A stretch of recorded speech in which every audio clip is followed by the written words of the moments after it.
আপনার সফলতা আমার দেশে মানুষ চায়, আমরা চাই। আমার নেতা তারেক রহমান সাহেব তিনিও চান যে আপনি সফল হন। আপনার সফলতার উপরে নির্ভর করছে আমাদের দেশের স্বাধীনতা, সার্বভৌমত্ব। সম্ভবত নির্বাচন খুব তাড়াতাড়ি ওনারা করবেন না, আমি তার কোনো লক্ষণ আমি দেখি না।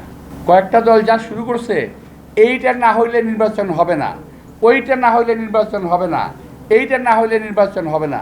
যদি এগুলো হতে থাকে তো নির্বাচনে কেমনে হবে ভাই? কেউ কেউ বলেই ফেলেছেন যে আমরা নির্বাচনে যাব না। কয়েকদিন আগে হইলে আপনার নির্বাচনে গেলেই কি না গেলেই কি, আর ব্লগাররা যে কী করবো এটা আল্লাহ জানে। তারপর দেখলাম সালাউদ্দিন সাহেবেরও ধরছে, আমার ভাতিজা ইশতাক সাহেবের ইশতাককে ধরছে।